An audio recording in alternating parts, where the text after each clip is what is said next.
ஆட்டம் போட்டம் காலத்துலேருந்து எந்திரிச்சோன்னே phone charge போடுறது தான் நம்மளுக்கு வேலை. அப்படி ஒரு நினப்பு. காலையில் எந்திரிச்சோன்னே கை போகிறது ஃபோனுக்கு தான்.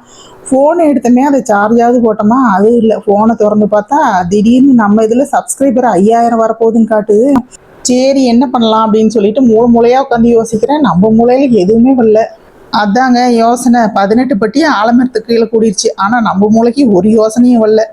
நீண்ட ஆராய்ச்சியின் முடிவில் இப்போதைக்கு நம்மளால செய்ய முடியறது ஈஸியாக அரிசியும் பருப்பு தான் அப்படின்னு தோணுச்சு.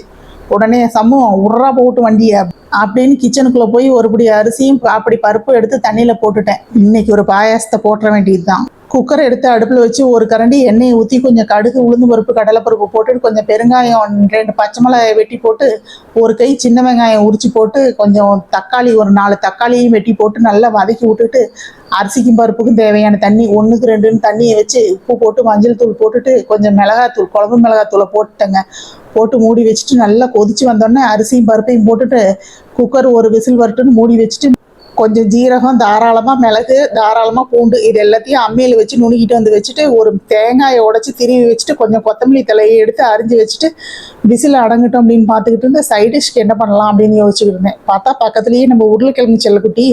அதை எடுத்து தோலை சீவிட்டு சின்ன சின்னதாக, பெருசாகவும் இல்லாமல் சின்னதாகவும் இல்லாமல் நடுத்தரமாக ஒரு சைஸு வெட்டி தண்ணியில் போட்டுட்டு இப்போ ஒரு கடாயை அடுப்பில் வச்சு கொஞ்சம் எண்ணெய் ஊற்றிட்டு உருளைக்கிழங்கு சுத்தமாக தண்ணி இல்லாத வடித்து அதில் போட்டுட்டு அதுக்கு கொஞ்சம் மஞ்சப்பொடி, உப்பு போட்டு கொஞ்சம் மிளகாத்தூளும் போட்டுட்டு மேலே ஒரு தட்டை போட்டு மூடி வச்சுட்டு அதுக்குள்ள குக்கர் விசில் அடங்கிருச்சு. அதை திறந்து அதுக்கு திருவி வச்சிருக்கிற தேங்காய், நறுக்கின கொத்தமல்லி தலை, நம்ம நுணுக்கிட்டு வந்த ஜீரக, மிளகு, பூண்டு எல்லாத்தையும் போட்டுட்டு நல்லா தாராளமாக மேலே தேங்காய் எண்ணெயை போட்டு எல்லாத்தையும் அடியோட கிண்டி விட்டா இப்போவே பசி எடுத்துக்கிச்சு.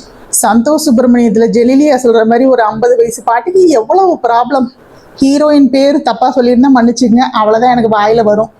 அதுங்களை பார்த்தா உருளைக்கிழங்கு வெந்துருச்சு. அதை நல்லா வதக்கி விட்டுட்டு அதில் மேலே கொஞ்சம் தட்டின பூண்டை போட்டுட்டு குடுகுடுன்னு ஓடி போய் 4 இலையை வாங்கிட்டு வந்து பேப்பரை போட்டு அது மேலே இலையை போட்டு ஒரு கிண்ணி எடுத்து எல்லாத்துக்கும் ஒரே அளவாக வரணும்னு அந்த கிண்ணியில் சோறை கணக்காக அளந்து வச்சு பேப்பரை போட்டு கட்டியாச்சு. சாப்பாடு கூட உருளைக்கிழங்கையும் வச்சு தாங்க கட்டினேன். கட்டிட்டு மணி பார்த்தா மணி 12:30. நாம் இதையெல்லாம் எடுத்துகிட்டு போய் வழியில் பசியோடு இருக்கவங்களை பார்த்து இதை கொடுத்துட்டு அதுக்கு மேலே கோயிலுக்கு போய் சாமியை பார்த்துட்டு வர அளவுக்கு நட திறந்துருக்குமா, இல்லை அதுக்குள்ளே சாத்திடுவாங்களா அப்படின்னு யோசனையிலேயே போய் கைகால் கழுவிக்கிட்டு நான் ரெடி ஆகிட்டு வந்து எல்லா சாப்பாட்டையும் பையில் எடுத்து வச்சுக்கிட்டு போய் வேகமாக எல்லாத்துக்கும் கொடுத்துட்டு கொஞ்சம் துளசியும் தாமரைப்பூவும் வாங்கிட்டு போய் பார்த்தேன். நட திறந்து இருந்தது. அப்பாடான்னு மூச்சு இழுத்து நல்லா விட்டுக்கிட்டு சாமியை பார்த்துட்டு திருப்தியாக வீட்டுக்கு வந்தாச்சுங்க.